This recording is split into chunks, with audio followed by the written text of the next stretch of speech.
থেকে যুক্ত হচ্ছেন মাসুদ আলম। মাসুদ, জলাবদ্ধতা নিরসনে সিটি কর্পোরেশন কোনো উদ্যোগ নিয়েছে কিনা জানাবেন।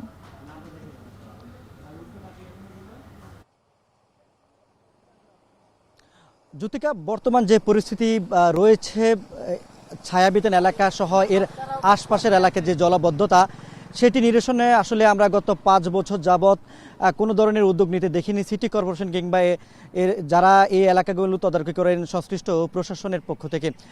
তবে প্রতি বছর যে বর্ষার মৌসুমটা যদি সাধারণভাবে আমি বলি যে বর্ষার মৌসুমটা শুরু হওয়ার পর থেকে বৃষ্টি আরম্ভ হওয়ার পর সামান্য বৃষ্টিতে যে পানিটা জমে সে পানিগুলো সঠিক সময় নিষ্কাশন না হওয়ার ফলে এখানে 15 থেকে 20 দিন কখনো আবার ভারী বর্ষণের সময় প্রায় মাসখানিক পর্যন্ত পানিগুলো জমে এক ধরনের জলাবদ্ধতা তৈরি হয়।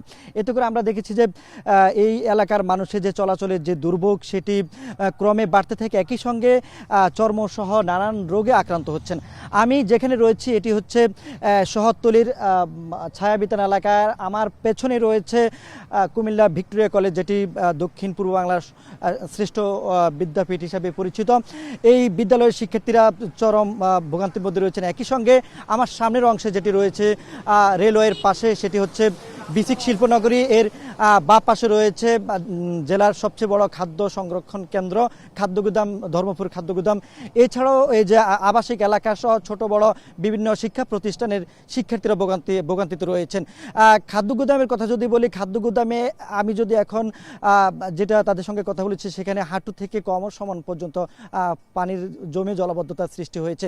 এটার একমাত্র কারণ হচ্ছে যে সঠিক সময়ে পানি নিষ্কাশন না হওয়া, এবং গত 4-5 বছর আগে ঢাকা চট্টগ্রাম রেলপথে ডাবল লেন হওয়ার পরে যে পানি নিষ্কাশনের যে পথগুলো ছিল, খালগুলো ছিল, সেগুলো অধিকাংশ ভরাট হয়ে যায়। একই সঙ্গে যে এখানকার যে একটি তোয়া হাউজিং নামে একটি হাউজিং হয়েছে নতুন করে, সেখানে এই হাউজিং করতে গিয়ে অপরিকল্পিতভাবে ভবন নির্মাণে একই সঙ্গে অবকাঠামো নির্মাণের কারণে পানি নিষ্কাশনের পথগুলো ভেঙে যায়, যার কারণে এখানকার কোনো পানি নামতে পারে না। আমরা সিটি কর্পোরেশনের সাথে কথা বলেছি, তারা বলছেন যে পানি নিষ্কাশনের পথ তারা সমাধানে তারা কাজ করছেন। একই সঙ্গে উপজেলা প্রশাসনও তারা চেষ্টা করছেন, তবে মাঠ পর্যায়ে কোনো ধরনের সুফল পাওয়া যাচ্ছে না এবং মাঠ পর্যায়ে কোনো কার্যক্রম আমরা দেখিনি।